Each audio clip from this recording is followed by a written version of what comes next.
কথা বুঝাইতে পারছি? কথা বুঝে আসছে আপনাদের?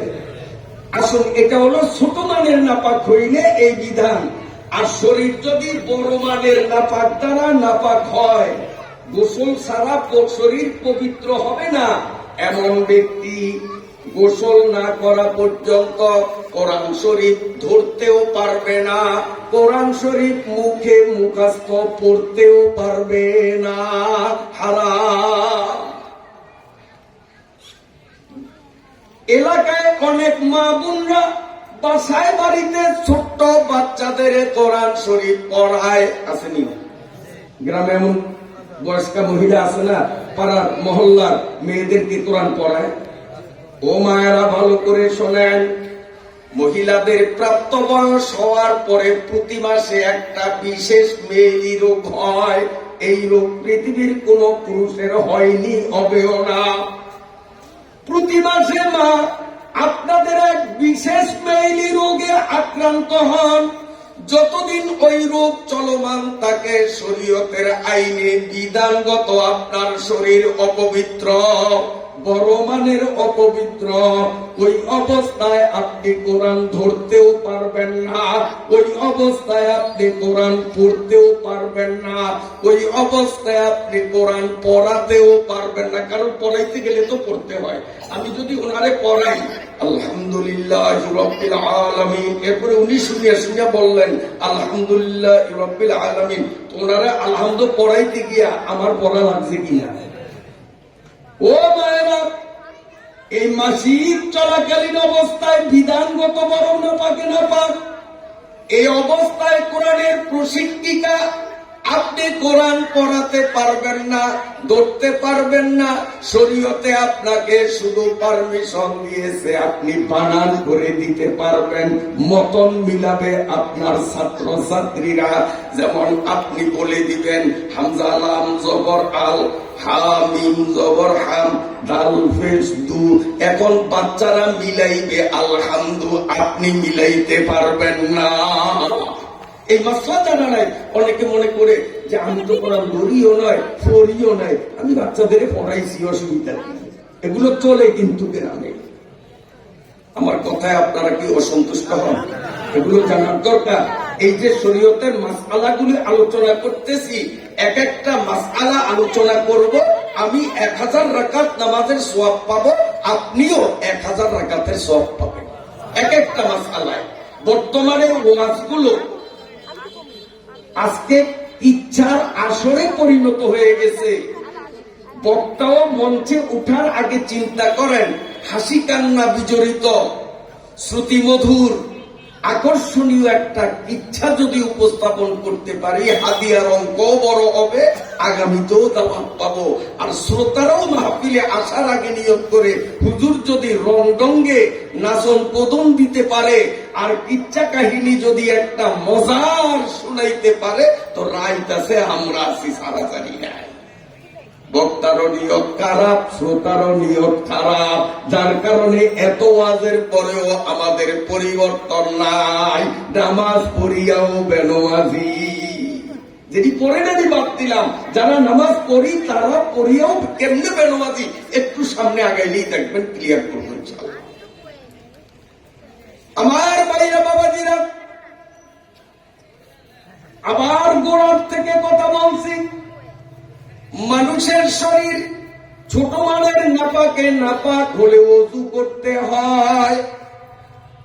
এই ওযুর মধ্যে বিশেষ 3টা অঙ্গ ধৌত করা লাগে। আর একটা অঙ্গ হাতের আর্দ্রতা দিয়ে শুধু আলতোভাবে মালিশ করে দিতে হয়। মুখ, 2 হাত কেনু পর্যন্ত, 2 পা টাকনু পর্যন্ত এগুলো ধৌত করতে হবে। আর শুধু ভেজা হাতের আর্দ্রতা দ্বারা মাথার 1/4 কমপক্ষে এভাবে আলতোভাবে মালিশ করতে হবে। টোটাল বডি পবিত্র হয়ে যাবে। এখন সমস্যা এক জায়গায়, শীতকালে পানির স্বভাব হয় ছাগল মার্কা। বলবেন কেমন?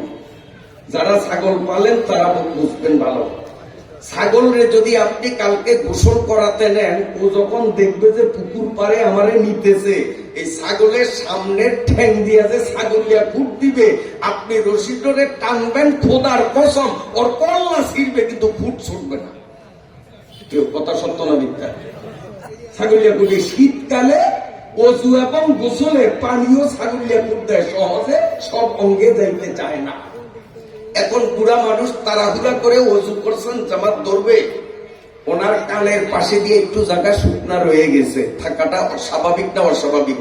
এরকম হয়।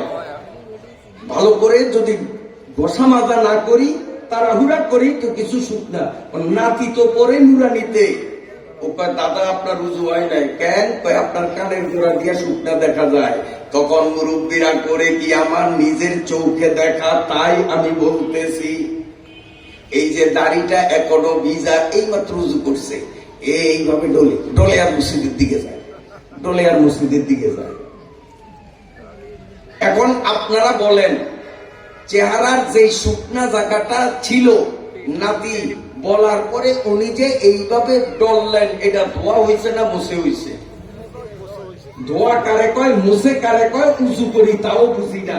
ধোয়া বলা হয় অঙ্গের উপরে এই পরিমাণ পানি ঢেলে দেয়া যে অঙ্গটাকে ভিজিয়ে কিছু পরিমাণ পানি গড়িয়ে মাটিতে পড়া, এইটাকে বলে ধোয়া। আর ভেজা হাত অঙ্গের উপরে ঘষা দেওয়া, এটাকে বলে মুছে। এখন বলেন, কানের গোড়ায় যে শুকনা ছিল, এই জায়গা ধোয়া হয়েছে না মুছে হয়েছে? এই যে বসলাম, পানি কয় ফোঁটা পড়ছে? কয় ফোঁটা পড়ছে? মোটেও না। তাইলে এটা ধোয়া হয়েছে? আর মুখ ধোয়া ফরজ না মুখ মুছে ফরজ? হুজুর মধ্যে 4 ফরজ। 1 নম্বর মুখমণ্ডল ধৌত করা।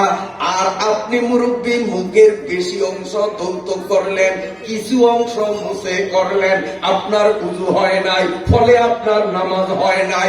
নামাজ পড়িয়াও আপনি বেনমাজি। গোসল ফরজ হওয়ার মতো শরীর নাপাক। মেঘনা নদীতে নামিয়া 1000 ডুবো যদি দেন, তারপরেও নাবির পেছের মধ্যে শীতকালে পানি ঢুকবে না, ছাগলিয়া ফুট দিবে। আমার নাবির মধ্যে নাট বল্টুর মতো পেঁচ আছে, আপনারা বাড়িতে গিয়ে নাবি চেক করিয়েন পেঁচ আছে কিনা নাই। মেঘনাতে নামিয়া 1000 বার ডুবো যদি দেন, ওই নাবির উপর দিয়েই পানি গড়াগড়ি করবে, ভেতরে পেছের মধ্যে ঢুকবে না। অতএব বড় মাপের নাপাকি দ্বারা যে নাপাক, তার নামাজ শুদ্ধ হওয়ার জন্য 1 নম্বর ফরজ হলো শরীর পাক। এই শরীর পাক করতে গিয়া যখন গোসল করবে, ডান হাতের তর্জনী আঙ্গুলের মাথা এইভাবে নাভির পেছের মধ্যে গুটাগুটি করতে হবে, নইলে তার নাভির পেছে পানি ঢুকবে না, তার গোসল আদায় হবে না। ওই অবস্থায় নামাজ পড়লে সে নামাজ পড়েও বেনমাজি।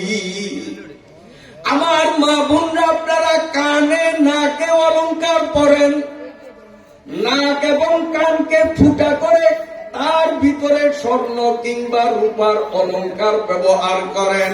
আপনি যখন ফরজ গোসল করবেন, ওই সময় যদি আপনি ওই অলংকারটা ধরিয়া একটু নাড়াচাড়া না করেন, বিশেষ করিয়া শীতকালে আপনার ওই ছিদ্রের ভিতরে পানি ঢুকবে না, ফলে ফরজ গোসল আদায় হবে না, আপনি নাপাক রয়ে যাবেন। আর কাম 13 ফরজের 1 নম্বর ফরজ হলো শরীর পাক। আপনার শরীর নাপাক, এই অবস্থায় নামাজ পড়িয়াও আপনি বেনমাজি। নামাজ পড়বে না। আল্লাহ যাক, যেহেতু সময় কম, এই জন্য একটু একটু করে বলি। এই শরীর নাপাক থেকে শরীরকে পাক করা, এখানে আরো অনেক জরুরি কথা ছিল, সেগুলো আপাতত আজকের মতো এড়িয়ে আমরা দ্বিতীয় ধাপে চলি। আর কানা কাম 13 ফরজের 2 নম্বর হলো কাপড় পাক।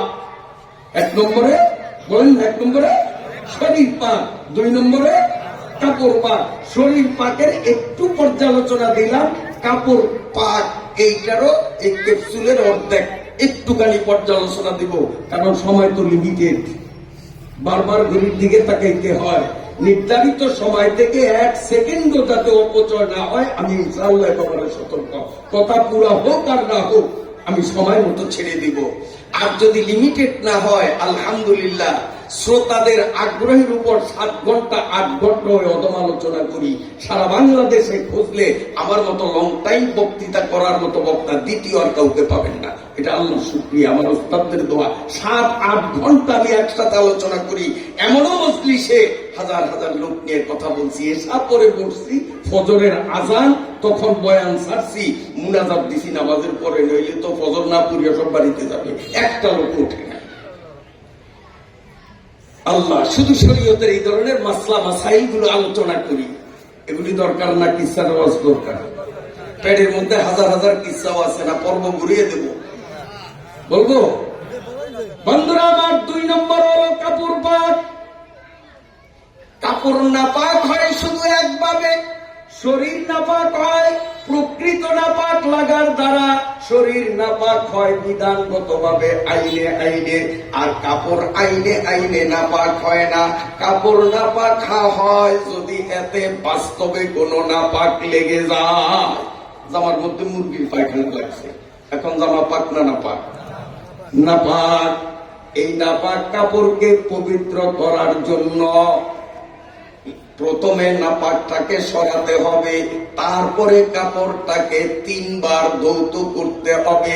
যদি চেপা যায়, নিংড়ানো যায়, যেমন কাপড় নিংড়ানো যায়, ওই কাপড় 3 বার নিংড়াইয়া ভালো করিয়া চিপিয়া চিপিয়া পবিত্র করতে হবে। আর যেই জিনিস চিপা সম্ভব না, নিংড়ানো অসম্ভব, যেমন হোগলা, হোগলায় বাচ্চা পেশাব করিয়া দিছে, পাক না নাপাক?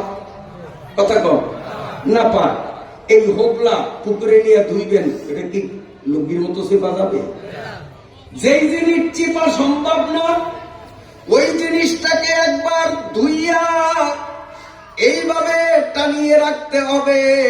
ওর থেকে পানিগুলো ফোঁটা ফোঁটা পড়তে পড়তে যখন দেখবো পানির ফোঁটা পড়া বন্ধ হয়ে গেছে, আর পানি পড়ে না, এবার দ্বিতীয়বার খোকলাটারে আবার ধুবো, আবার ঝুলিয়ে রাখবো যতক্ষণ তার পানির ফোঁটা পড়ে ততক্ষণ। যখন ফোঁটা পড়া বন্ধ হবে আবার ধুইব। এইভাবে যেগুলো নিংড়ানো সম্ভব নয় সেগুলোকে এইভাবে ধৌত করে পাক করতে হবে। যেমন কোট, শীতকালে আমরা কোট ব্যবহার করি না, মোটা কোট, কোট চিপন যায়, চিপা যায় না, কাজী ওইটাকে এইভাবে ঝুলিয়ে রাখতে হবে, তাহলে কোট পাক হবে। যদি আপনি ঝুলিয়ে না রাখেন, তাড়াহুড়া করে 3 বার না 3000 বারও যদি ধোন, আপনার ওই কোট পাক হবে না। ওই নাপাক কোট পরিয়া নামাজ পড়লে নামাজ পড়িয়াও বেনমাজি। যেটা নিংড়ানো যায়, চেপা যায়, সেটাকে 3 বার চিপবো। আর যেটা নিংড়ানো যায় না, চেপা যায় না, সেটাকে কি করবো? কথা কই না, আমার কথা আপনারা বোঝেন না। তো সব আমারে দিয়ে বলাইবেন, তাতে তো সময় বেশি লাগবে। এই জন্য কি করব, ভাগে মিলে, আমি কদ্দুর আপনারা কদ্দুর, তাহলে পাল্লাটা তাড়াতাড়ি উঠবে। কেউ কোদাল যদি নাসির আবের সাগর লয়, আমিও লই, 2 জনে মিলিয়া মরিচ ক্ষেত নিরাই, 2 জনে তাড়াতাড়ি উঠান যাব না পাল্লাটা। আর যদি একা বলেন যে না আপনারে আনছি আজকে পাল্লা আপনি উঠাইবেন, তাইলে কিন্তু সময়টা ভুল লাগবে। তো এখন ওয়াজ আমিও করব, আপনারাও করবেন, ইনশাআল্লাহ পাল্লা তাড়াতাড়ি উঠবে। সীমিত সময়ের মধ্যে অনেক দূর আগে যাব, তো পয়েন্ট শেষ করতে পারবো না, কিছুটা তো আগানো যাবে, বলবেন? এমনও কথা কয় না। এখন অনেকে হয়তো মনে কথা কয় না, দৌলতকার মানুষ তো খুব চালাক। তার কারণ এই 2-4 কথা বলতেছি সারা বাংলাদেশ ঘুরি আল্লাহর ফজলে। এইটা এই দৌলত খান মানুষের অবদান। এই ছোট্ট প্যাডের মধ্যে দৌলত খানের কত মন চাল যে ঢুকছে, এর পরিসংখ্যান আমি দিতে পারবো না। এ মানুষ হইছি আল্লাহর ফজল দৌলত খান ভাত খেয়া। আমি সরকলিবা মাদ্রাসায় লেখাপড়া করছি, মুসলিম মাওলানা সাহেব, মাওলানা মফিজ সাহেব রহমতুল্লাহ আলাইহিমা, এনারা ছিলেন আমার উস্তাদ।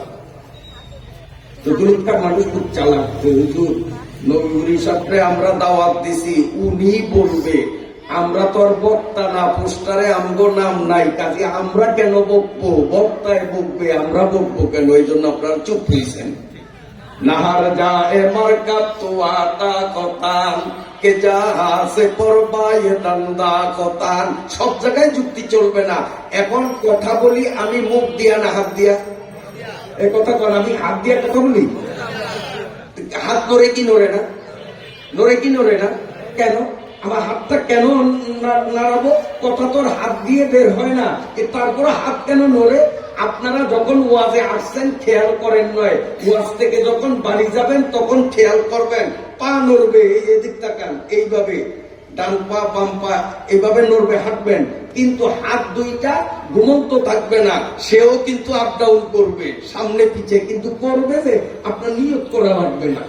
বিনা নিয়তে হাতও কিন্তু এইভাবে চলবে। তাও কেমনে লক্ষ্য করবেন, ডাইন পা যখন সামনে, ডাইন পা, তখন এই বাম হাত থাকে পিছনে, আবার ডাইন পা যখন পিছনে আসবে বাম পা সামনে যাবে, তখন এই বাম হাত পিছনে যাবে, ডান হাত সামনে যাবে। পা আর হাত বিপরীত ধর্মী, সে পাও যেরকম 8 পিস, হাতও 8 পিস, তবে বিপরীত ধর্মী। এটা আজকে যাওয়ার সময় কেন করিয়ে। এখন আমার প্রশ্ন হলো, মানুষ হাঁটবে পা দিয়ে, হাত নাড়ে কেন? আপনারা যদি প্রশ্ন করেন বক্তা আপনি, বলবেন আপনি, আমরা কেন বলবো? তা আমিও বলবো, দৌলতকার মানুষ আজ থেকে হাঁটার সময় গামছা দিয়ে হাত বেঁধে নিবেন। হাঁটতে পারবেন? আমারে যদি এখন সোফার সাথে হাত দুইটা বেঁধে রাখে, ওয়াজ বন্ধ হইতো আরো 10 মিনিট আগে। বন্ধুরা আমার বোঝা গেল, বক্তার বক্তৃতা দেয় মুখ দিয়া, হাত নড়াচড়া করলে বক্তার ভিতরে একটা নতুন স্পৃহা আসে, যোগ্যতা আসে, এনার্জি আসে, সে বলতে পারে, হাতে পা, কিন্তু পায়ের সাথে সাথে যদি হাত নড়ে, পায়ের মধ্যে নড়াচড়া করার, হাঁটার সক্ষমতা বাড়ে। ঠিক বক্তা যখন স্টেজে বসে বক্তৃতা দেয়, আর শ্রোতারাও যদি জাগাবত 2-4টা কথা বলে, এতে বক্তার বক্তৃতায় বরকত হয়।